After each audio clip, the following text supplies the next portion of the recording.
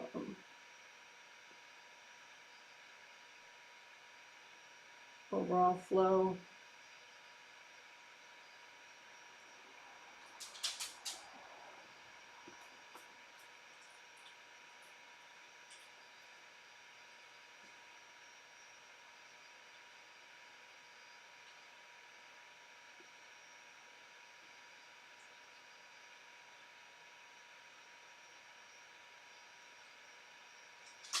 All right, so that is repairing gold mesh spheres of the Wei Qi auras. So now we'll do creative ring repair and unblocking. So creative rings are above your head, 1, 2, 3, and they're cool. So you just make a copy out in front of you of your 3 gold creative rings, and use gold light to repair them and unblock them. And it's easy to get, like, you know, people throw stuff. So you could get like hard objects stuck in your creative rings. So you can just sticky gold wax them and have the wax kind of ease out the hard objects. Angels, here you go. And then use gold light to repair. And there could be invasive beings in the way. So you could say, angels, if there are any invasive beings in the way of this healing, can you please recycle them? And again, check for hard objects.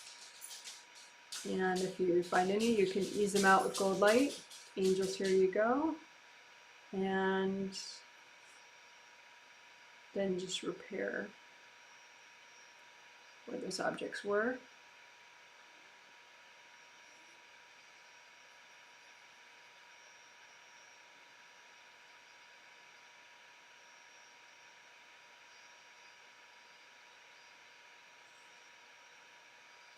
So loosen out the hard objects with gold light. Angels, here you go. And then lots of gold light to repair once the objects are gone. Again, this is creative ring repair, basically.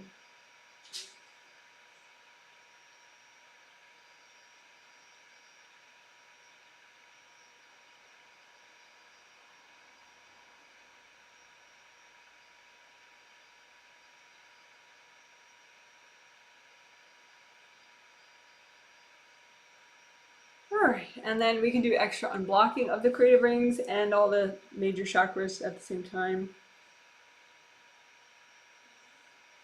And the Kundalini chakra, why not as well, because it's along that line of the spine. The Kundalini chakra is only in the physical body, and it is right below the physical body first chakra. And it's nice, it creates a nice pep when it's on low to medium. And then if you're past puberty, if you're not like a little kid, if you're past puberty and your Kundalini's revved like medium to high, it becomes more of a sexual inspiration energy. But a low, moderate amount of Kundalini just can be used in daily life in completely non-sexual situations to, you know, motivate you, have you just feel peppy for your day.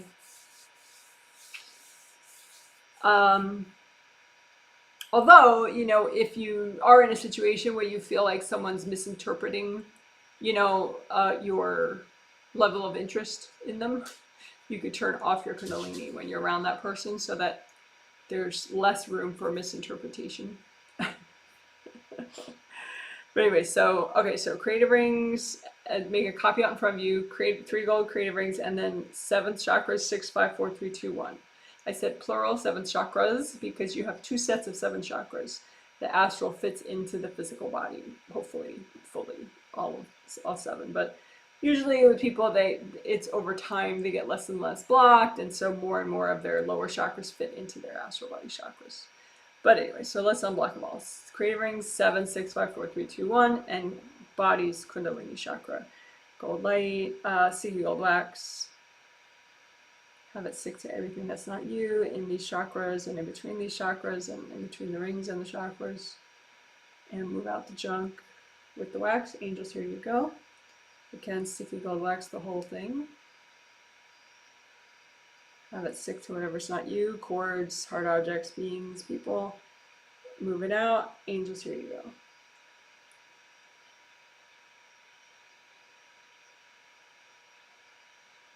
And we can do just a little extra on the lower chakras, 3, 2, 1, and that body Kundalini chakra. Sticky gold wax, have it stick to everything that's not you.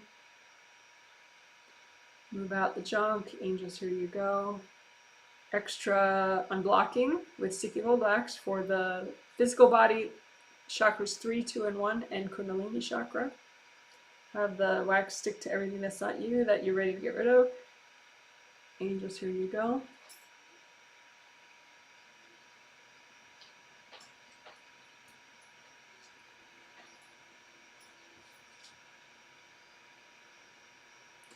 Okay, so that was repair and removing devices of the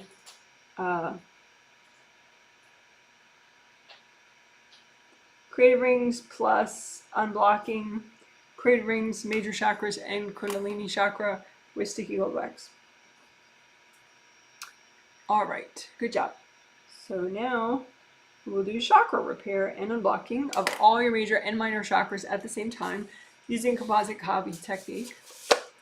So this is the basic chakra shape, open cylinder, an open cylinder.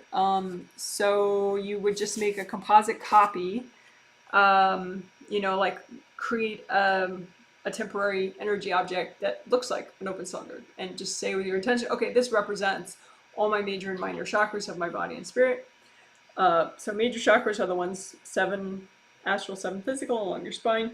Minor chakras is all other energy centers that you have, including acupuncture points.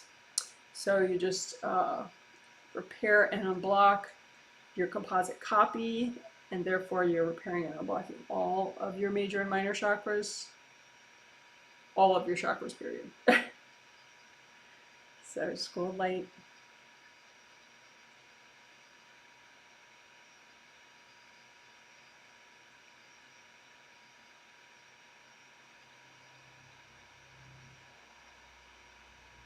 You could make an extra grounding for this composite copy, like a big red grounding all the way from the core of the earth up to it, and then just gold light. Maybe that'll help it release a little bit better.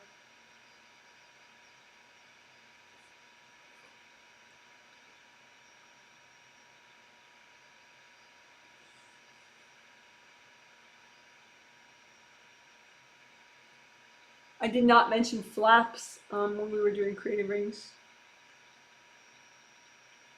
So just as a heads up, you have flaps around the outer surface of the chakra openings, also around your creative rings, but I didn't mention that. And so you want this to relax and fall shut so that energy can go in and out. Your energy can flow in and out of the openings, but the big openings, but these flaps would fall shut, and so that this surface would be nice and smooth and less easy for people to cord.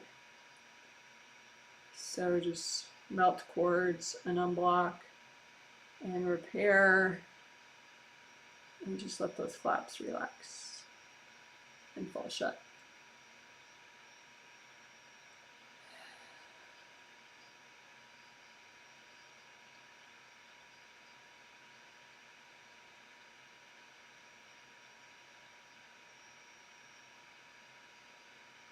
And you can lift out any baggage that's healthy and gentle for you to clear right now from your chakras. Lift it out. You can melt it with gold light. Lift it out, melt it with gold light. Or you can lift it out and hand it to your angels. Angels, here you go. Lift it out. Angels, here you go. So again, we're clearing baggage, any baggage that's healthy and gentle for you to get rid of right now that's in your chakras. So just lift it out. Angels, here you go. Someone said in a YouTube comment recently, they're like, I don't know if this is what they were doing, but this is how it came across. They're like sort of doubting the healing skill of their angels. like I think my angels need to do better in healing me. But you know, angels are, you know, they're well equipped to heal us. It's not a thing. So but when you're unblocking your chakras, you can think to yourself, maybe your healthy and gentle isn't, you know, maybe your healthy and gentle amount that you're picking isn't really your healthy and gentle amount. Maybe you could unblock more than you're doing and, you know, still surf it well. You know, maybe you're not unblocking enough, as much as you could, to sort of meet your desire for noticeable progress, right? So just pick a level of healthy and gentle that's going to give you noticeable progress, right? But still be healthy and gentle. And just lift out the baggage, give it to your angels, or lift it out and blow it up if you're healing yourself, or melt it with lots of gold light. Lift out the baggage, give it to your angels. So again, the amount of baggage that is healthy and gentle, but it's enough to give you like a really pleasing sense of progress, and, you know, to help you to be sort of traveling in the direction that you want. So lift out the baggage, give it to your angels. Angels, here you go. Lift out the baggage. Angels, here you go.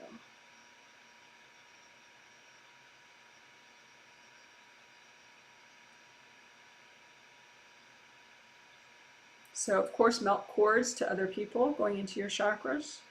Generally, there'll be pairs of cords going in on either end. So just melt those cords with gold light. And melt the baggage that the cords were anchored into, and there could be some damage in the chakra that the cords were anchored into, so just repair.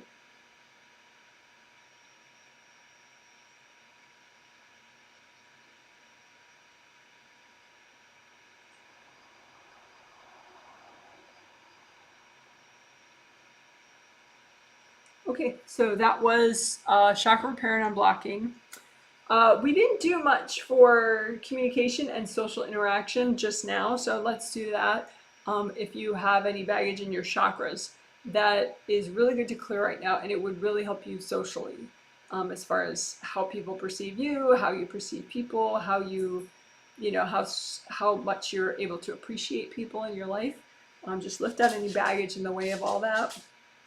That's healthy and gentle to get rid of, and melt it away with gold light. Lift out the baggage, melt it away with gold light. So essentially it's social baggage, we'll call it. Just lift out your social baggage. That's good to get rid of right now. Melt it away with gold light. Lift out your social baggage. Melt it away with gold light. Lift out your social baggage. Melt it away with gold light. Lift out your social baggage. Melt it away with gold light.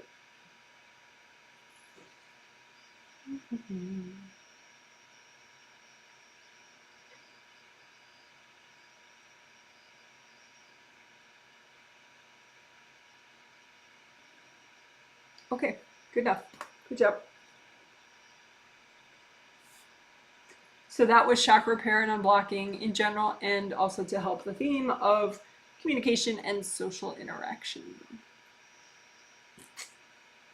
All right, so that's our 4 essentials: grounding or repair, creative and repair, chakra repair. So now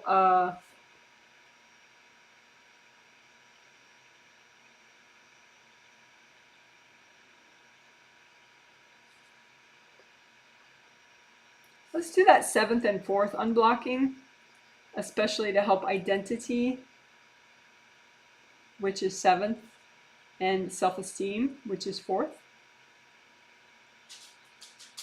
Because I was looking at how that could really help people and how they relate to others.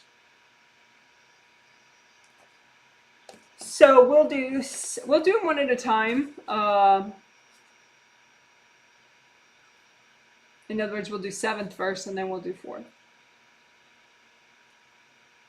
Do meaning unblocking. Targeted unblocking to help the theme.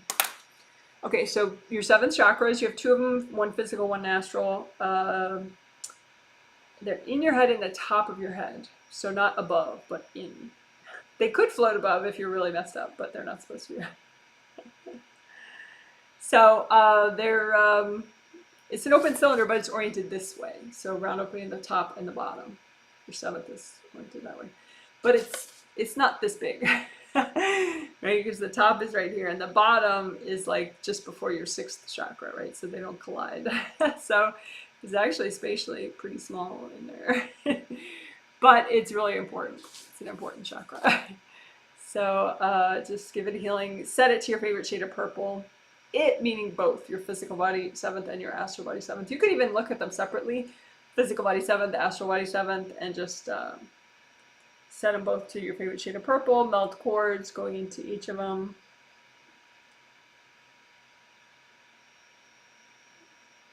I think I'm going to put them together.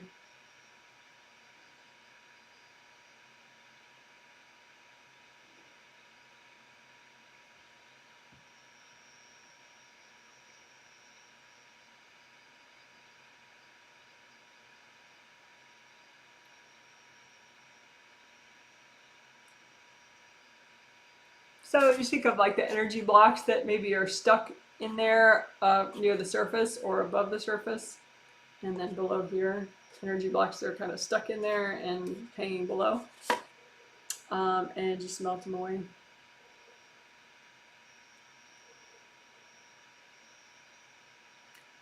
And also we could just, rather than imagining it literally, you can line up out in front of you your 7th chakra blocks.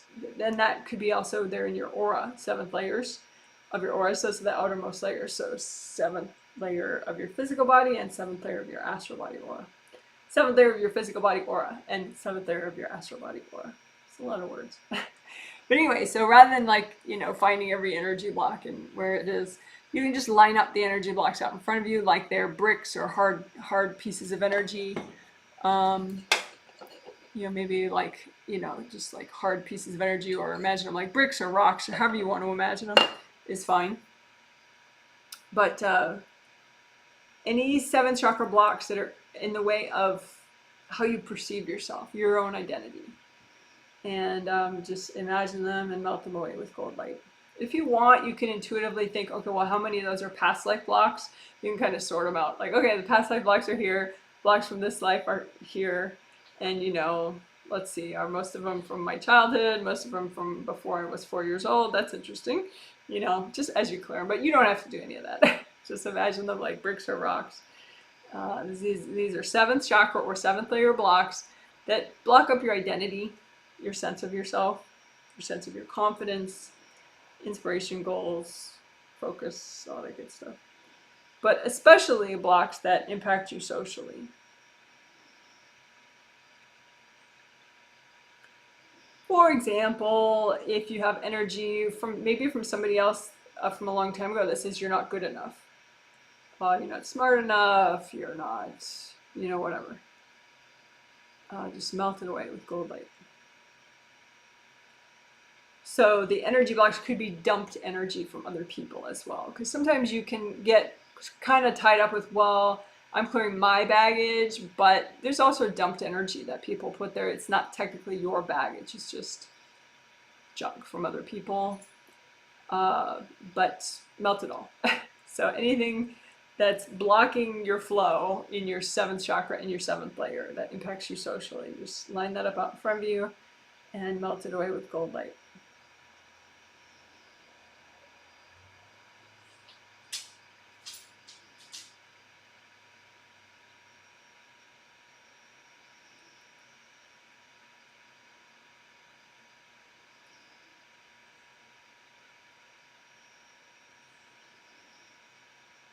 And I especially want to highlight also, as we're working the seventh chakra and seventh layer, just anything that's either your own baggage or dumped energy from others that impacts you socially. Also, any hierarchy baggage that you may have in your seventh chakra or your seventh layer.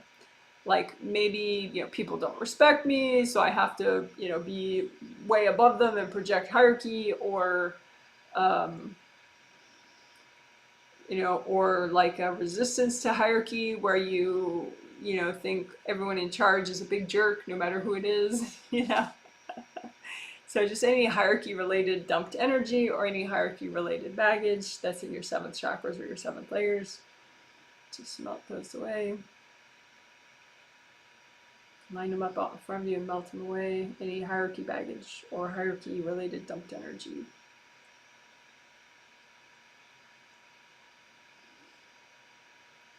All right, cool. So that's enough for your seventh chakras and your seventh layers. So we did healing of the chakra itself, but then also lined up blocks out in front of you, which could be from the layer as well.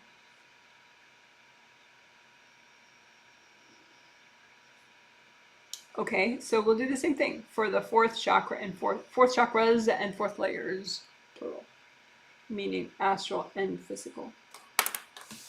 So fourth chakra, center of chest, has to do with motivation. Not has to do with, but it creates the energy that allows you to be motivated, passionate, enthusiastic, to have a glass half full perspective as opposed to a glass half empty perspective.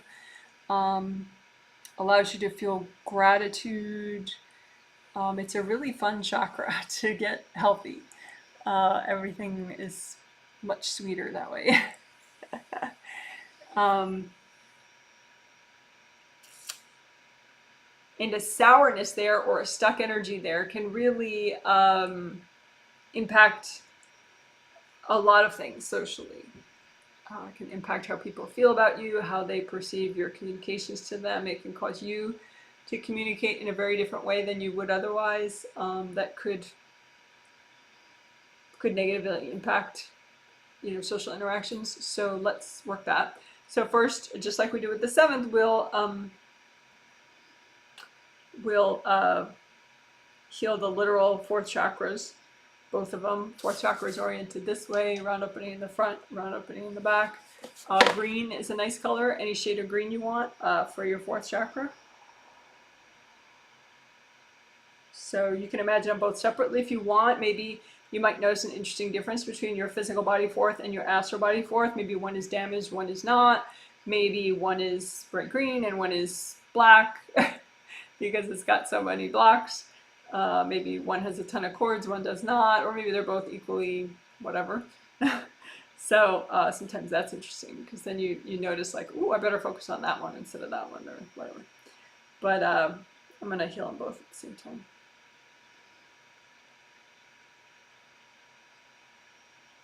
So again, fourth chakra, you would heal it to help motivation, enthusiasm, positivity, glass half full, self-acceptance, self-love, and also being able to enjoy, enjoy the company of somebody else.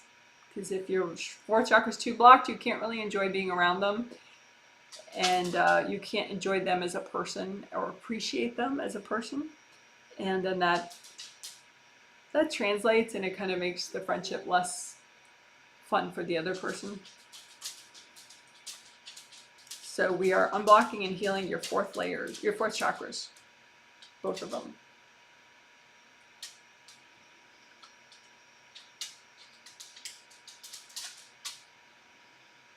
And melting cords and lifting out junk.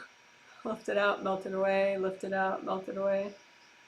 Lift it out, melt it away. And of course your intention is you want to do what's healthy and gentle to do, but don't get so phobic about what's healthy and gentle that you're going below what you need to feel positive results from your work. So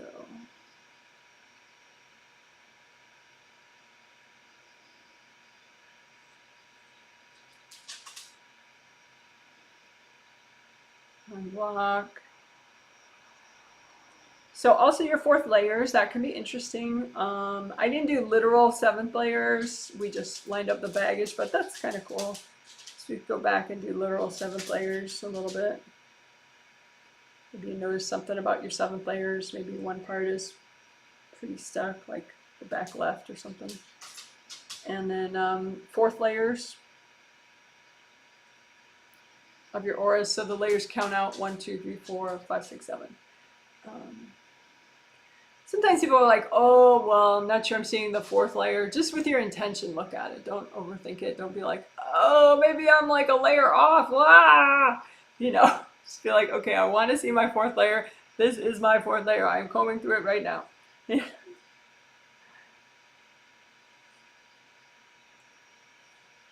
Maybe also healing your fourth chakras, and then the fourth layer will kind of help you to intuitively pick the fourth layer.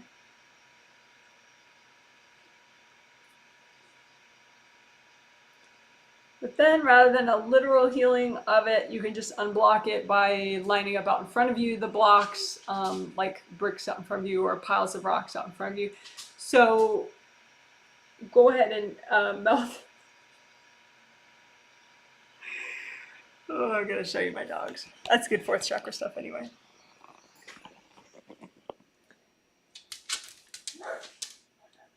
I think the problem here is that the dog that's standing wants the bed of the dog that's lying down. And so he's like going to bug him until he gets his bed. But he's not going to get his bed because the one that's lying down is way more confident than the one that's standing. But whatever. Little dog dramas. The politics of dog beds. In the past, we've put dog beds like everywhere. It doesn't help at all. They still manage to create dramas among themselves about the beds. But anyway, okay, so back to actually working your fourth chakra. But thinking about things that you feel are cute does actually help to open up and increase the flow in the heart chakra. So just a tip there. So like watching cute animal stories or something can help the fourth chakra. But anyway, so you can line up out in front of you the baggage, any socially related baggage, any baggage that gets in the way of social interaction that's in your fourth chakras or your fourth layers. Just line it up out in front of you. You don't have to know about exactly where it was, and just melt it with gold light. So any baggage. So example would be like somebody told you weren't good enough, or you got stuck because somebody moved on in their life and you felt rejected, and so you got all this rejection. It's like you got trapped in that moment where you felt rejection, and it's like a big lump in your fourth chakra now. See, the thing is, people move on in their life, and it's not always that you're being rejected, like people grow and change, you grow and change. And so as you grow and change, you're at a different vibrational level, you're more present, you're less, you're not bullshitting yourself as much, you have less denial, less avoidance. And so it could be that some people don't want to be around that because they have the same amount of denial and avoidance, or maybe more than they did before. And if they're really into denial still, and you're less and less into denial, being around you is actually uncomfortable for them. Do they know that consciously? No, they just kind of, do other things and seek out other people subconsciously. So it's not, when people move on, when people outgrow each other, as long as you're on your path and you're moving forward, then it's a good thing for you. You don't have to worry about it. Just kind of work that into your perception that it's not a failure. It's not a personal failure. If certain people just outgrow you, or you outgrow certain people. In my practice, that happens all the time. There are plenty of people that work with me for like 10 years, whatever, or longer, however long they feel like it. But there are some people that they only wanted to clear so much, and then they get to maybe working through their second layer, and they're like, yeah, I think I'm done with Janet. Which is fine. They wanted a little more productivity, they wanted to sleep better, they got that, they're out of here. You know, is that a personal rejection to me? No, because I understand that what they needed, they got, and you know, now they're just gonna seek out other experiences in their life. You know, so definitely put out any rejection baggage, which is most likely in your fourth layer and your fourth chakra. To put that out in front of you, any rejection baggage, any dumped energy regarding rejection. Like maybe someone really did mean to reject you and make you feel rejected, and they dumped a bunch of junk in your fourth layer or your fourth chakra. So just melt it away. Any fourth layer or fourth chakra baggage that's in your, that's impacting, negatively impacting your social interactions. You can have energy that says, you know, I'm not worthy. You know, I did these terrible things in my past. I don't deserve these friends, or I don't deserve, you know, to forgive myself. I don't deserve good things in my life. And, you know, that's silly. Yeah. There's no need to like torture yourself in life. That's not really what life's about. Life's about learning, evolving, moving forward, right? So, I mean, if your angels need you to be punished in some way, you know, fine, okay, but leave that up to them. Don't do it for them. You know, just you know, any sort of self-punishment, any guilt, any you know, I'm not worthy kind of stuff. Just line that up out in front of you and melt it away. And you know, you may have to work on this a couple times over time, but doesn't mean that what you're doing right now isn't helping. It does help. It's just, you know, you may have been stuck on, you know, I'm not worthy for like 4 lifetimes. And so, you know, give yourself a month or 2 to, you know, clear it more and more and more and more and more. So again, any fourth chakra or fourth layer baggage, an astral or physical body, fourth chakra, fourth layer, that impacts you socially. Like how you feel about yourself, which then, of course, always impacts how you act towards others. And maybe you have baggage about other people, like, oh, I can't trust women, or oh, I can't trust men. All men are jerks, all women are jerks, or all, you know, whatever. Just melt all that away. Any old resentments, any bitterness, just melt it away. Because when your heart chakra works, life is so much easier. You know, you have motivation, you care about yourself, you can take care of yourself. You know, it's just so much easier. So any way in which you're punishing yourself, just lump it out in front of you and melt it away. You can say, angels, help me melt this stuff.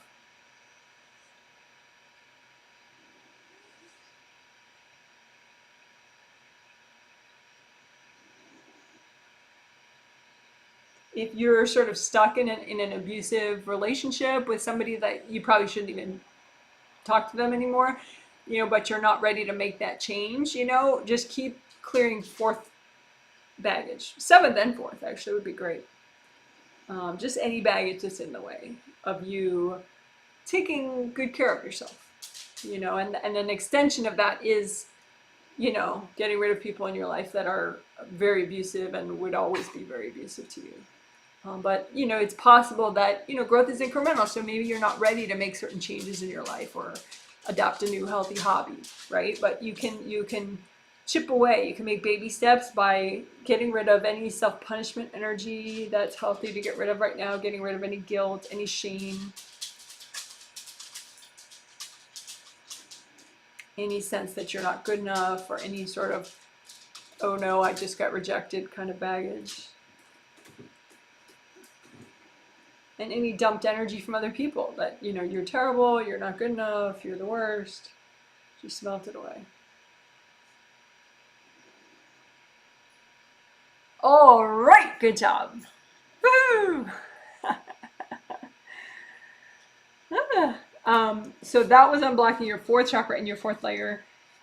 Like we did literal work with the 4th chakras, but we also just lined up blocks out in front of you.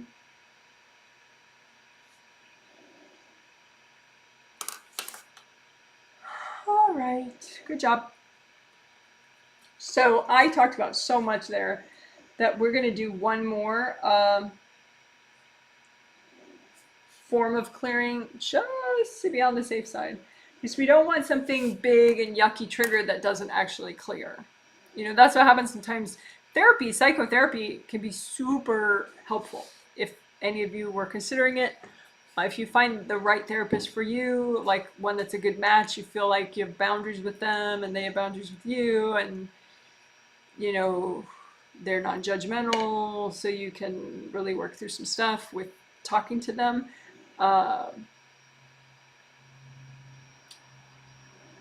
It can be very productive, but sometimes, like after a therapy appointment, you might still feel kind of overly vulnerable, and that could be because you have some energy blocks that got triggered during the therapy that did not clear. So you can do what we're about to do to help clean it up so that it's really cleared and you're not weirdly triggered and imbalanced until your next therapy appointment. But if you're not doing therapy, you can just clear your blocks on your own. So 2 big blocks are just energy blocks that are just extra big, and they're probably several blocks glued together with your resistance or somebody else's energy. And that's how they're so big, and they're just not clearing, even though we're doing all these great clearing exercises. So you just line up the 2 big blocks out in front of you. They're kind of like, you could imagine like surfboards, like big, long, wide things, these 2 big energy blocks. But just line up all your 2 big energy blocks that aren't clearing out in front of you, and bring up red earth energy from the earth directly up and soak them. Use gold light and melt away cords from anybody, including yourself, going into these 2 big blocks. And lots of gold light. And just kind of melt away the glue that's sticking them all together. So they become small, normal sized energy blocks, and they'll clear that way with gold light. Or you can blow them up too. That's nice. If you're healing yourself, you can blow up your 2 big blocks. But gold light works too. Just keep melting them. And then you can do another batch of those. Line up all your 2 big energy blocks that haven't cleared yet, that are triggered. And just melt them away with gold light. Bring up red earth energy. Melt the cords. Use gold light.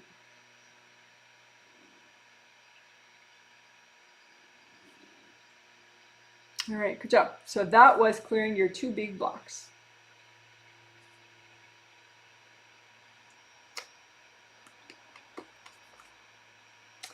Let's do cover letter baggage, clear cover letter baggage. So I explained that already in the intro.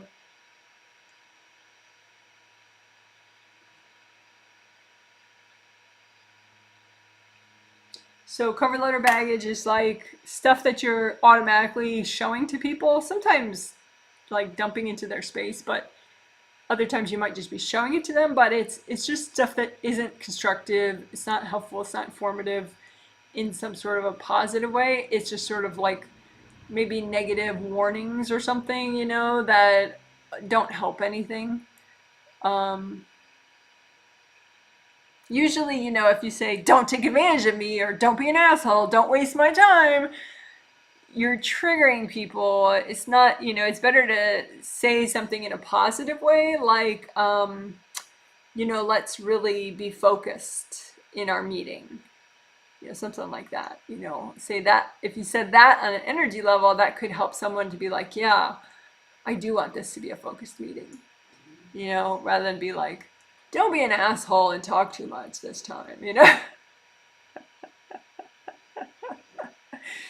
That could just trigger that person's social anxiety, and they'll do it even more.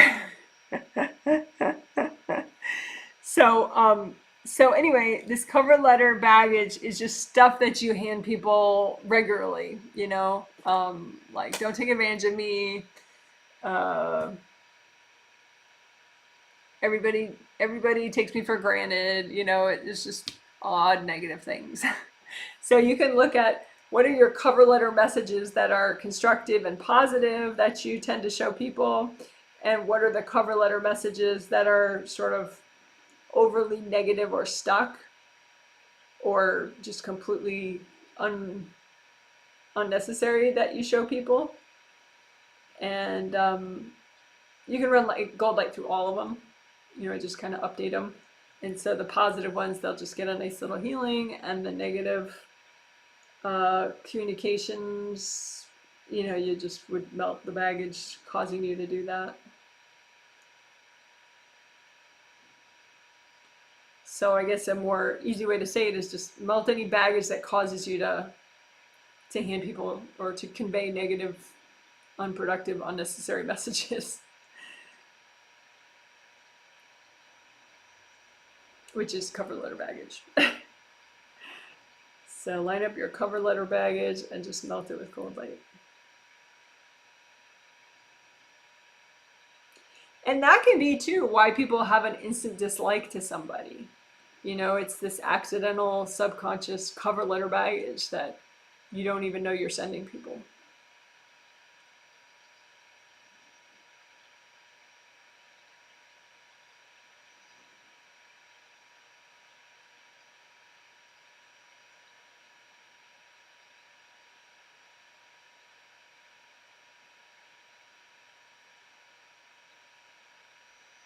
All right, cool. That cleared pretty easily. So that was clearing your negative and unproductive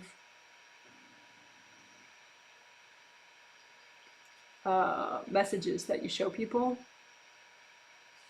which I'm calling cover letter baggage. All right.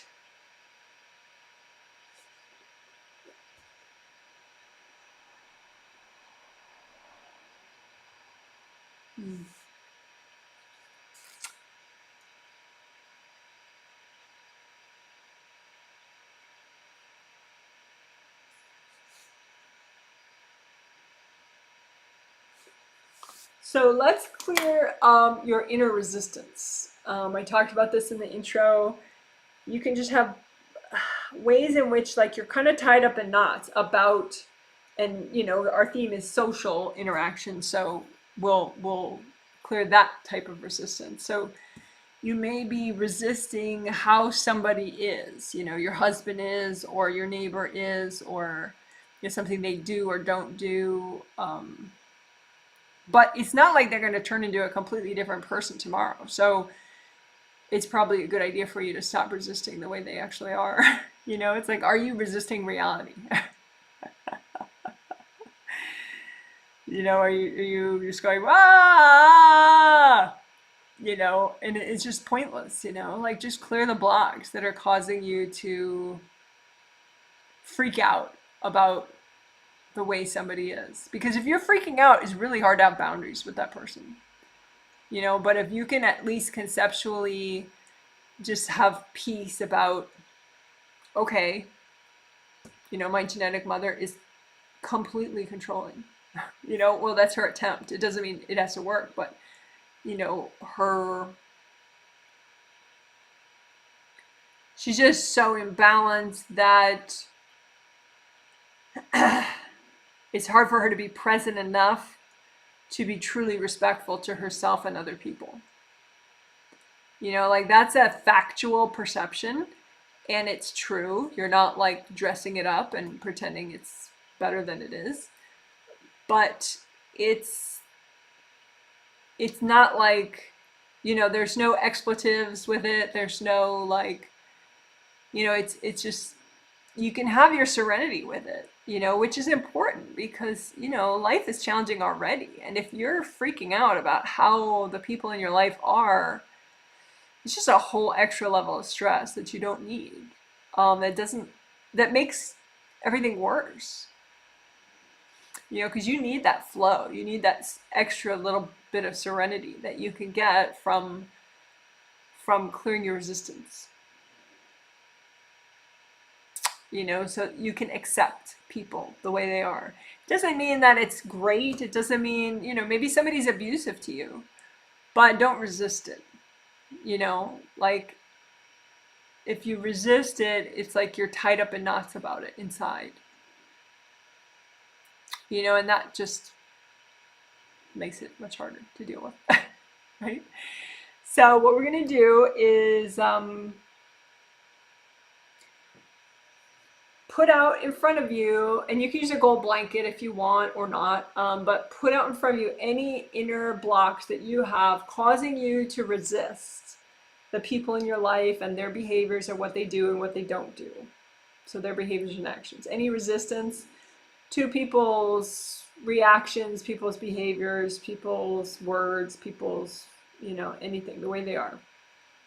Do you resist on any level, even subconsciously? And just put those energy blocks out in front of you that are causing you to resist your social reality, let's say, right? And just melt away your blocks with gold light.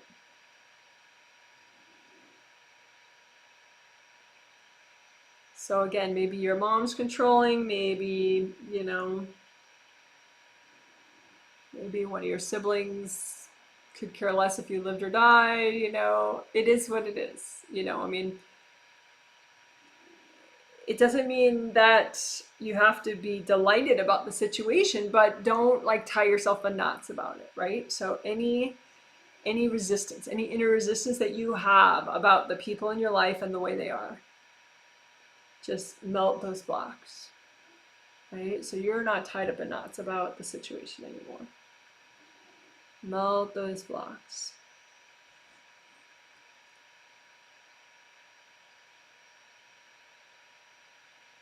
Because you need your flow. If you don't have your flow, you know, your boundaries weaken, your immune system weakens, it messes with your sleep, it all really snowballs. So don't do that, right? Just melt that inner resistance. Those energy blocks causing you to resist the people in your life and the way they are, and what they do and what they don't do, what they say, what they don't say. I used to say this all the time, be the flow, don't be the glue, be the flow, right? That's this, like, just flow with it, you know, your flow, not other people's flow. But just those inner knots, that's the blocks causing you to resist. So just put copies of those inner knots out in front of you and just melt them away with gold light. Energy blocks causing you to resist the social situations, the people in your life. So it could be coworkers, it could be bosses, it could be family members, work people. It could be society at large, you know. Do you resist, you know, the fact that almost half of the voting population in America voted for Trump? Do you resist that? Put your inner resistance out in front of you and melt it away. Because whether you resist it or not, you know, it happened. So just melt your inner blocks so you can have your flow.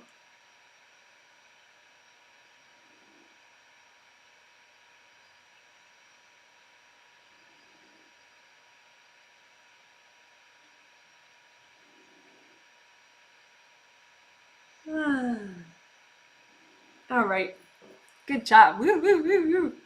So that was clearing inner resistance, and especially inner resistance about social stuff, like the people in your life, what they do and they don't do, all that. All right, good job.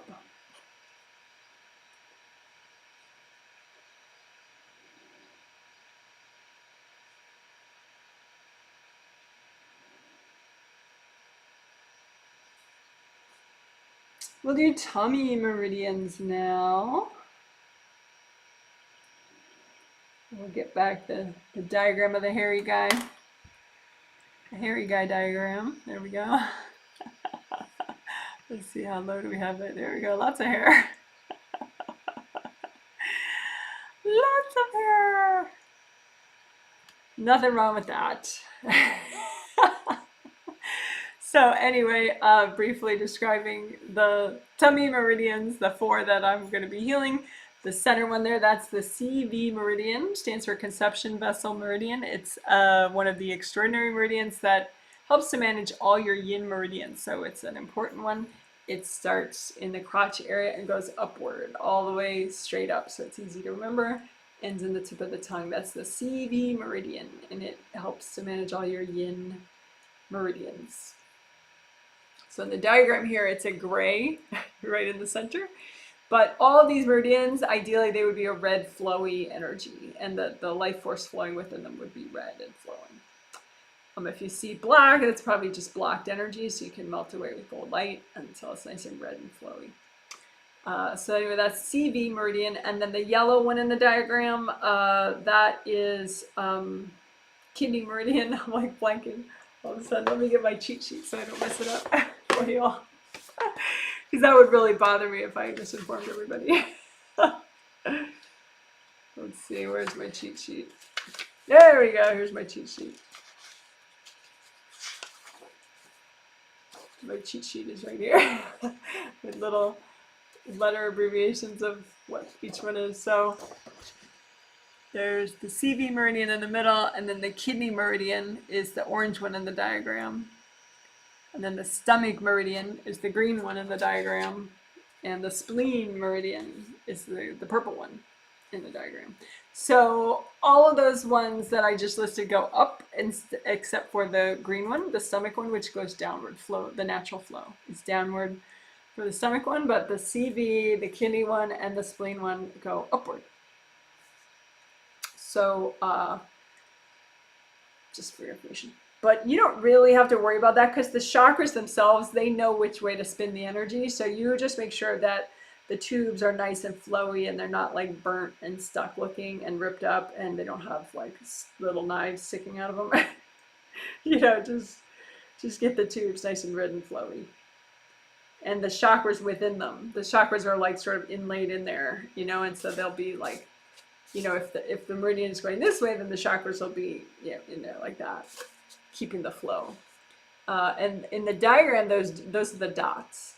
Each of those dots is like a cylinder-shaped minor chakra acupuncture point.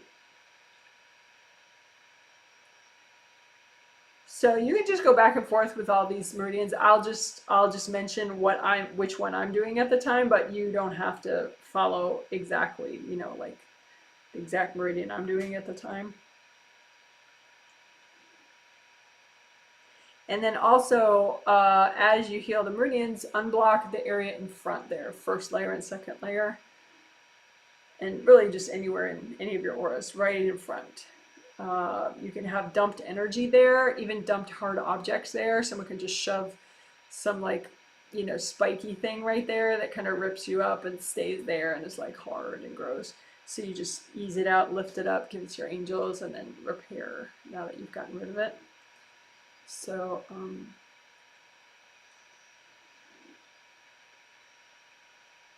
so right now I'm just thinking about the CV meridian, that one in the midline, and I'm unblocking the bottom of it, right before the bottom of it.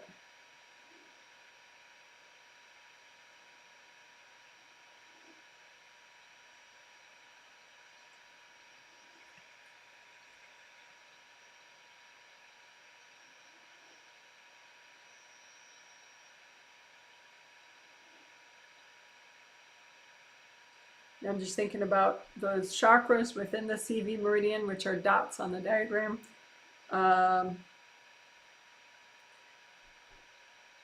You know, are those chakras too tight and restricted?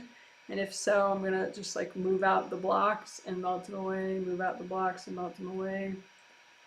Use gold light so that the CV meridian chakras can expand more. You never want anything to be like too tight and compressed. Right? It's all about flow. Having enough flow.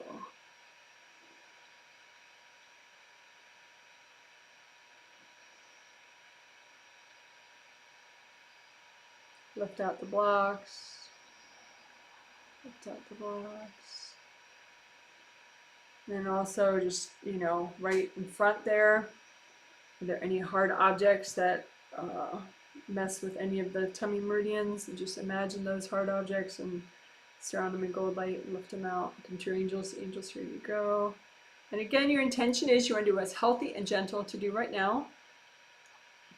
Just imagine the hard objects in the way there of the stomach meridians, tummy meridians, and in front there. And just imagine those hard objects and surround them in gold light and lift them out. Come to the angels. Angels, here you go. And do some extra repair, because those hard objects could have been stuck into the meridians, and so you want to repair those meridians now that the hard objects are gone. You don't want any leaks.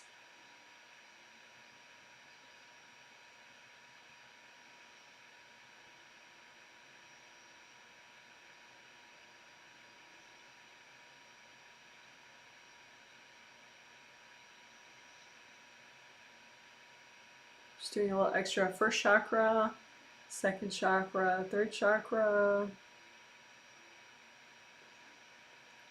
I'm also thinking about, we'll work it in also, the astrological stuff. I talked about it in the intro.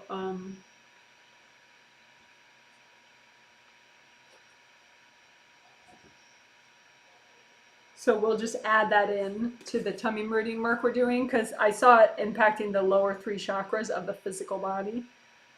So we'll just kind of make sure that the blocks, the backs of 3, 2, 1 are releasing better, and releasing any triggered baggage from, or any stuck energy about the astrological shift coming up. If you're doing this much later, just whatever upcoming astrological shift there is. But for us right now, it would be, it looks like, you know, November, December 2023, January 2024, which is a common time for a shift. Anyway, just any blocks that come up in layers 321 or chakras 321 for that, just let them melt away.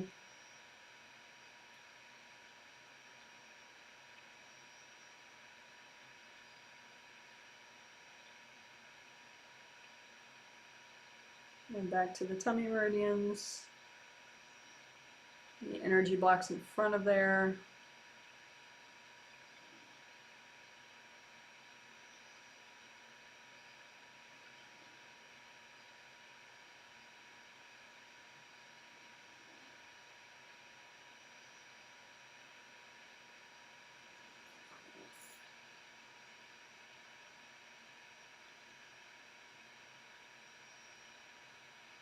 Because sometimes, you know, if you're too blocked up there, you're too damaged there, it causes you to kind of be more inward and antisocial than maybe, you know, you want to be. It's just because of the baggage that's making you do that. It's not like you're totally healthy and fine and choosing to be more inward. You're just, you know, feeling defensive because of damage. So we can repair the damage and get rid of the blocks, so that then you have a choice, you know, and you can do whatever is more fun for you, whether it's being more introverted or more social at that time.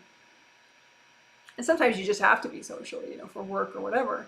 And so getting that stuff out of the way and repairing is going to make it just much more enjoyable.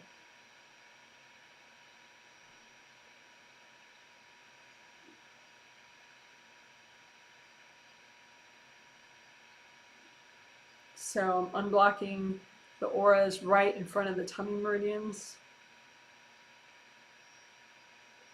Any baggage that's triggered because of the astrological shift, or just in general because of social situations.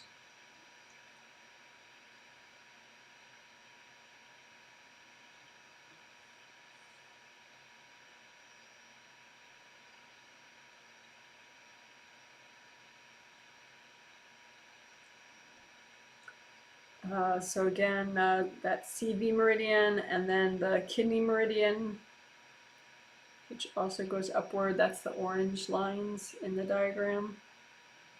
So if that one's too tight, just move out the blocks, melt them away, move out the blocks, melt them away. Again, this is kidney meridian, which initially starts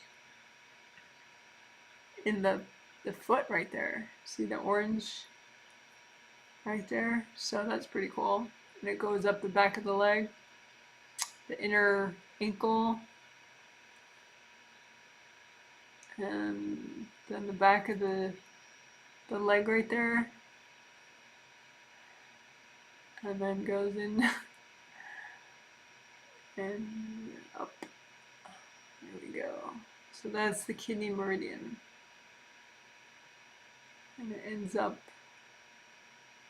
right there. So going back to the tummy meridian, now you know the whole route just for fun. So if you feel like the whole thing is incredibly blocked, you know, you could watch that video again You can watch it over and over if you want it. It'll be linked below the 12 Meridian playlist. Kidney Meridian. It's the orange one I just played.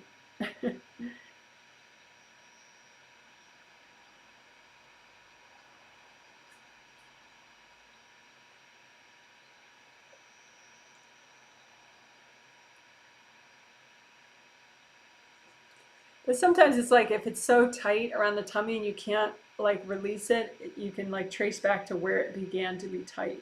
Like maybe it was tight at the start there at the bottom of the foot, or maybe it was fine until it got to like the back of the knee, and then after that it was screwed. So then you could maybe just repair some chakras in it on the back of the knee, back of the thigh, so then the whole thing opens back up again. Whole meridian, expands and gets more flowing. So it was kidney meridian, then stomach meridian. I'm not going to go through the whole thing, but just unblocking it briefly and unblocking in front of it. And spleen meridian, which is purple on the diagram. That one also goes upward. Unblocking in front of it.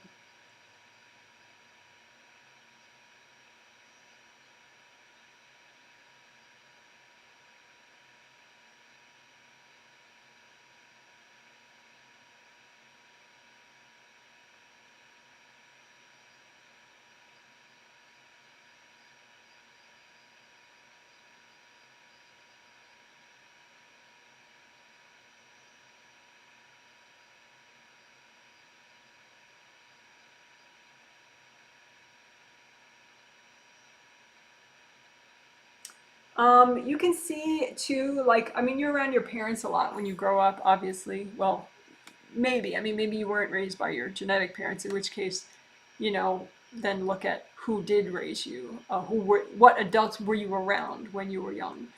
But if that is your genetic parents, then, or even just one genetic parent, then you can look at, did they dump stuff in front of your tummy meridians or kind of within them that's still there?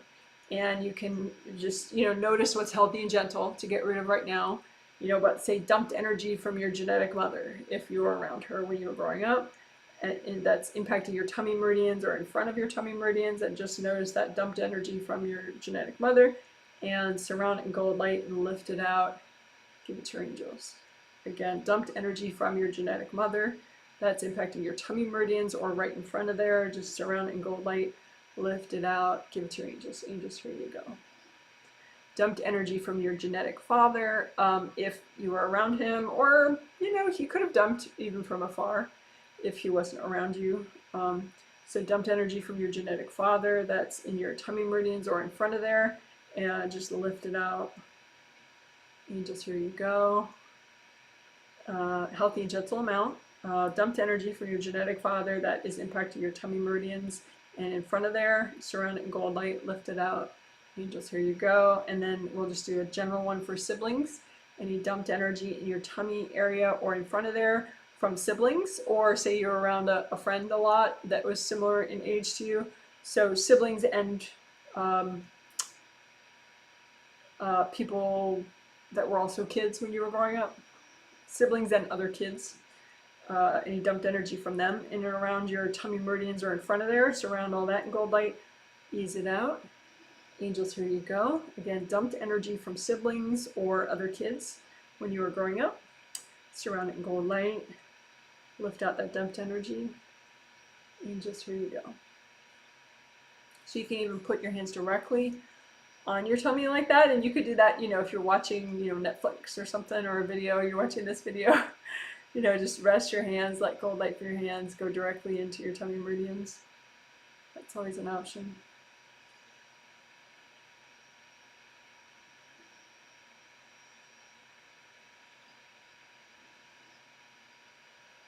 All right, so that was, we mixed in some astrological shift unblocking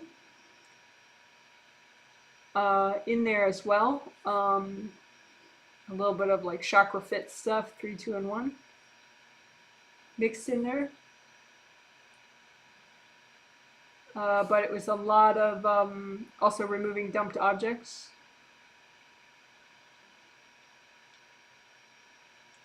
From parents and siblings, etc.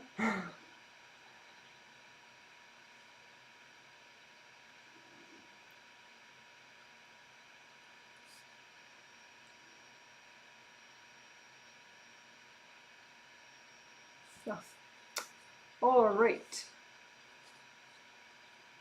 So, good job.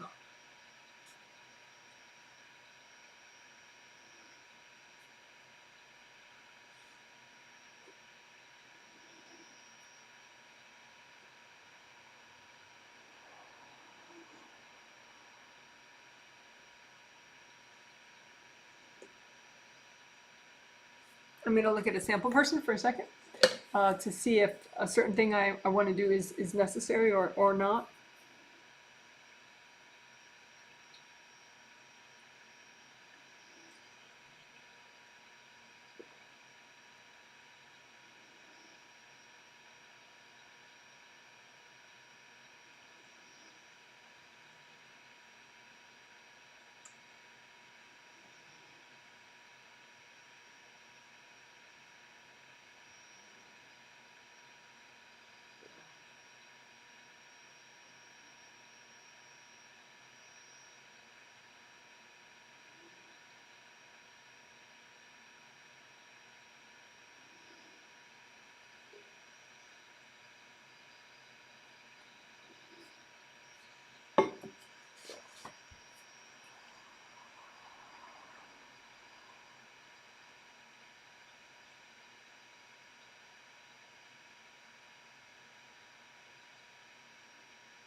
Okay, great. So I was looking at a sample person. This is somebody's husband, and um, he definitely he has needed to make changes socially. And this healing, he was one of the sample people that helped me design the healing. So he did clear a lot in this healing so far, but he's feeling kind of vulnerable because it's so weird, like he's cleared stuff that he usually just avoids. So it's like it doesn't feel like, yeah, I'm a rock star. It feels like, I hope this is okay. So we don't want to end the healing on that note, right? We want someone to feel like, yeah. So I have two things that I think will help with that, which we'll do now, and that'll probably be it for the healing. One of them is unblock the 7th to 8th connection, because your 8th chakra is above your aura and it's a part of you, and it sends down gold eternal wisdom and healing energy that you've gained from past life learning. And so that's a very soothing kind of energy, like wise, calm, soothing. So that's good. We'll do that. Unblock 7th to 8th connection, and then we'll also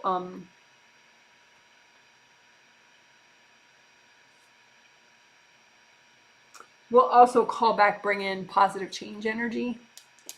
But let's do the unblocking the 7th to 8th now.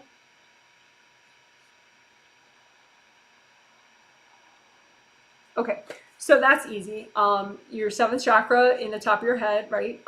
Astral and physical, two different ones, but they're probably within each other right now. So it looks like one chakra. Set them both to your favorite shade of purple. And then above the top of your aura is your eighth chakra. It looks like a big shining gold sun. And it could be very close to the top of your aura, or it could be like 10 feet above. But if you've been watching and listening, your higher self is probably pretty excited about this stuff. So it may be like 1, 2, or 3 feet above the top of your aura, this big gold sun. So you just imagine your eighth chakra and you imagine your seventh chakras, and there's a gold flowy cord, good cord between you and your seventh chakra and your eighth chakra. And so just so you can imagine that like a gold tube, and it should be flowy and have gold light coming down through it without clogs. So just look for any clogs that are healthy and gentle to clear right now in this seventh to eighth chakra connection, because you want to be able to receive lots of that calming, wise perspective from your eighth chakra, especially in social situations. Because, you know, you've had a bitchy sister in a past life several times. You've had a person that you had to work with who didn't like you in many lifetimes. You've had, all these situations. They're not really novel if you think of the past lives that you've had. So you have wisdom about these situations that you could tap into if you have an unblocked seventh to eighth connection. So you just imagine any clogs in your seventh to eighth connection and just melt them away with gold light.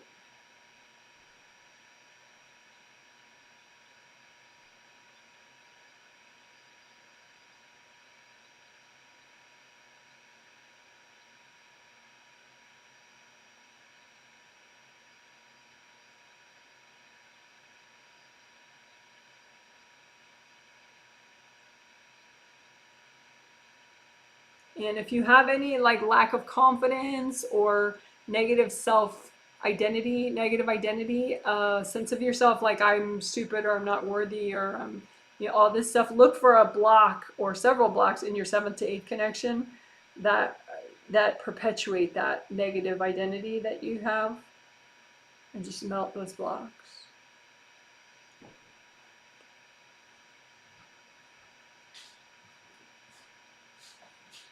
So again, you're imagining the seventh to eighth connection. You're just melting away blocks in your seventh to eighth connection, especially any blocks that impact you socially or impact your sense of yourself, your ability to take good care of yourself and think positively about yourself and your own potential. It's good to be excited about your own potential, that you can grow, you can learn, you can change.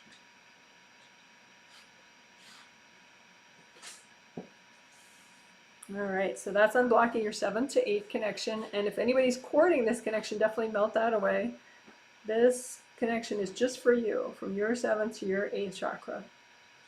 So if anybody's courting it, just melt that away for sure.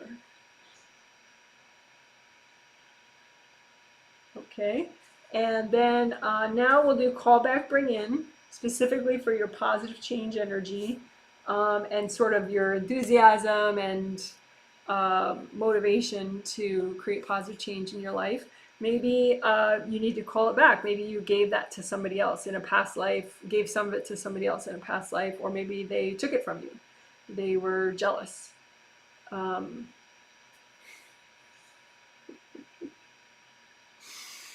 have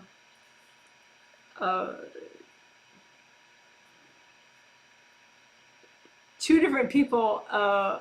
I know. Yeah, they kind of meant it. There's this expression, I want to pick your brain. Not a positive expression in my mind, because it's technically invasive. Someone saying, I want to pick your brain, But another one is, I want what you have. Like the garden that I have in the front yard, it's very public by design. I had all this stuff that was blocking the view from people from the street, had all that cut down. So it's a very public, it's like an open sort of bowl shape to the street. And and that's fine. I just felt like that's the front yard we were meant to have, you know, and it's very colorful, the garden, and it's very, there's a lot to look at. It's really cool, and it's partially designed so that people walking by enjoy it as well as we enjoy it. You know, they enjoy the view of it. But two different neighbors have said, "I want what you have." Um, uh, like one person, she said it to someone she knows, and the other person, they said it to me. And the thing is, that's meant as a compliment, but it's technically it's an invasive indicator. You know, like to say it that way is a little bit like they may be stealing your energy. You know, subconsciously they don't understand that that's what they're doing. But anyway, someone may have done that with you in the past. It's okay if you have people like that, but you just call back the energy so it doesn't work. You know, they're not walking around with your enthusiasm for change or your enthusiasm for gardening or something, right? So create a gold sun or a gold cube or a gold pyramid, whatever shape amuses you most. And you're going to use it like a magnet to call back your energy for positive change, your motivation, your focus on positive change, your courage to have positive change. Just call it all back. Call back your positive change energy, anything relating to you wanting to have positive change in your life. Just call it back. You can make the magnet expand as you call back more and more of your energy from maybe other people, from the past. Maybe you left it in the past, you parked it in the future. Just call back your energy, your unique life force that has to do with you changing, you growing, you being motivated to change and inspired to change, right? And feeling courageous enough to do it, right? Your boldness for change. And then you can say, angels, can you clean off all this energy, please? Yeah, so you make sure you're just receiving your own energy and it's at the right vibration for you. And then give it to yourself. Okay, so let's do that a few more times. Big gold magnet, whatever shape you like, and use it to call back. So you're not going into people's spaces, you're just calling back your unique energy that is yours. So call back your unique energy that has to do with you changing, your positive change, your ideas for change, your motivation, your inspiration for change, your courage for change, all that good stuff, right? Call it back and then say, angels, can you clean this off for me? So that way it's, you know for sure it's all yours and it's all cleaned off and ready for you. And then go ahead and give it back to yourself. Okay, one more time. So call it big gold magnet, whatever shape you like. Call back all your positive change energy, your motivation for change, your confidence for change, your courage for change, your enthusiasm for change, all that good stuff. Angels, can you clean off all my energy? And give it to yourself. Great job. So that was call back. So now bring in is related. It has to do with that you may have created some positive change energy on the astral in your sleep with your angels that you haven't yet brought in. So it could have to do with ideas, you know, for a move or a new job or something, or a change you want to make, or a new hobby that you want to have or something, or some motivation to maybe do some stretching that you know you need, or you know, whatever, some kind of positive change energy that you made on the astral, you haven't yet brought it in. It could be kind of queued up and sort of waiting like a plane waiting to land at an airport, and you're the airport, you know, and this energy is yours. And so you just imagine if there's any energy like that that you want to bring in, that is your energy that you created on the astral with your angels, having to do with positive changes you want to make. So it could be like like maybe balls of light that's rainbow colored, you know, some color, and just see the energy that's yours, your positive change energy that you have yet to bring in, but it's ready to come in. And then just give yourself a healing. You can imagine a little mini you. Give yourself a healing so that you're ready to bring it in, especially above your head, unblock above your head. And then also go light through these bits of your energy, this positive change energy that you've been wanting to bring in. And if you're healing yourself and unblocking, especially above your head, and you're grounding, you're unblocking that, and then you run gold light through the positive change energy you want to bring in. That usually is the extra nudge that, you know, maybe you needed to bring that new energy in. So you might see some of that, you know, like say if it was a big ball of like your energy at orange, maybe now it's pixelating, so it's like gold confetti coming in, or gold and orange confetti coming in. That's your energy. So again, it's just energy of yours that you're imagining that you haven't yet brought in, but it's ready and you're ready, but you're just a little too blocked for it. And then just you're doing extra unblocking so that you're able to bring it in. And that's your positive change energy that you're working on bringing in. Good job. So in the next couple of days, you know, when in doubt, obviously your 4 essentials are important. So, you know, if you get some aura damage or chakra damage, that's really good to repair. But also, you know, if you just have a minute and you feel like overall you're probably fine, you know, maybe just unblock your grounding and unblock above your head. So, because if it's nice and flowy here, that'll help you bring in your new energy. If it's nice and flowy down there, it'll help you release, continue to release more based on the clearing that we just did. So, above and below. Unblock, unblock. All right, you're amazing. So I'll show you my pups at the end. Garden stories, I don't really have any for right now, other than that I'm still hoping for rain, but it's looking like it's about to rain, but it hasn't actually rained. I'm still hoping. But I will show my puppies. Yeah. So that's one of them, the more confident one. His name is IZZY. And there's the other one who does not have his cone on, which is really wonderful. He was bothering himself for a little bit, but then I talked to him and he calmed down. So that's nice. We don't want him to have to wear a cone all the time on his head. There you go, I finally focused.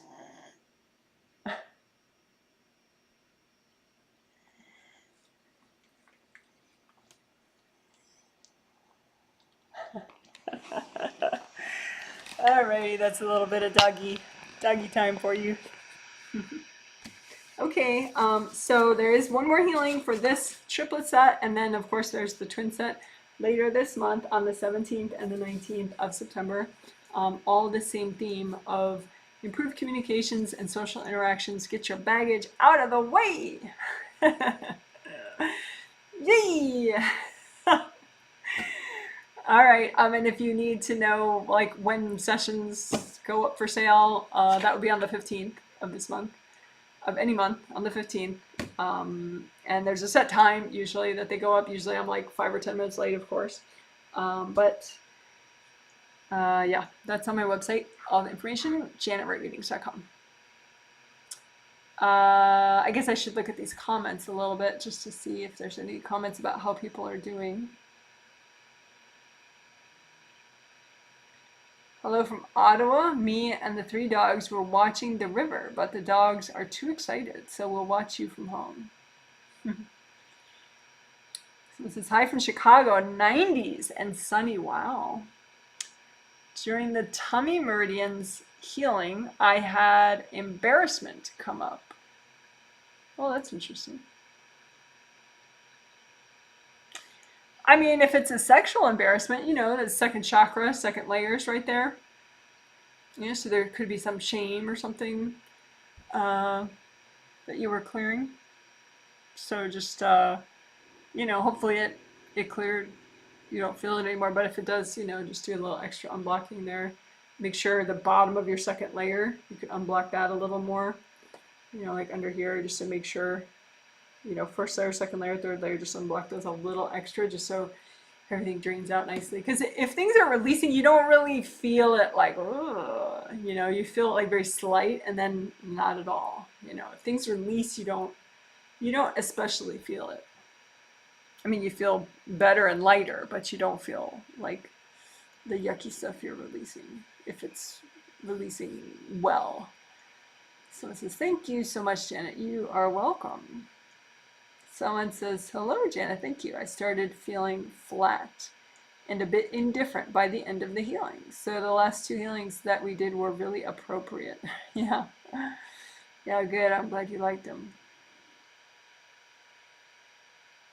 Yeah, the flat and indifferent, I think you're grounding blocked up, so you got a little bit like, okay, we're done now.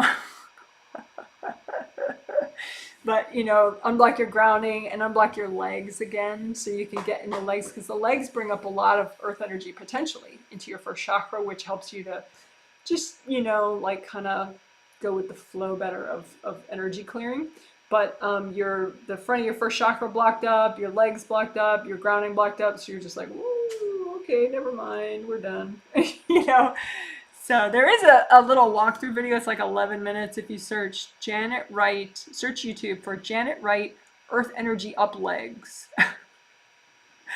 It's a little video where I'm showing my legs and the first chakra, like a little model of the first chakra, and I explain how you think about the red earth energy coming up. So that could be something you watch if you like walkthroughs.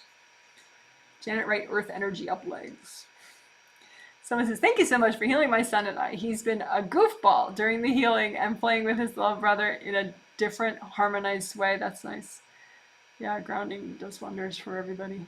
I feel inspired and feel like I'm surrounded by trees and hugs. Ooh, nice. Yeah, I think you had a bunch of dumped energy right in front here, not just from your partner, but like early childhood dumped energy, and you got rid of a lot of it. You could keep working that though. Do the tummy meridian section again, but especially just dumped energy from genetic mom, like in that tummy meridian area and in front. And again, it's not to demonize moms. I mean, some people's moms are literally abusive, in sort of an extreme way, but other people's moms, maybe they just, they didn't get healings from Janet, so they had a they had a lot going on, and it's easy for people that are stressed out and kind of not that present to be kind of dumpy, to dump energy in other people's spaces. Like, come on, hurry up, stop yelling at me, stop misbehaving, go to bed, So that's a very common area to get dumped on, even as an adult. So I think that's part of why you're feeling all like comfortable and cozy. Also, fourth chakra creates cozy kind of feelings, and we did a bunch of unblocking there too, so that could be helping. Alrighty, you guys are so amazing. Take care, and if you want, I will see you in 2 days at the Tuesday healing. Yeah. Okie doke. Bye.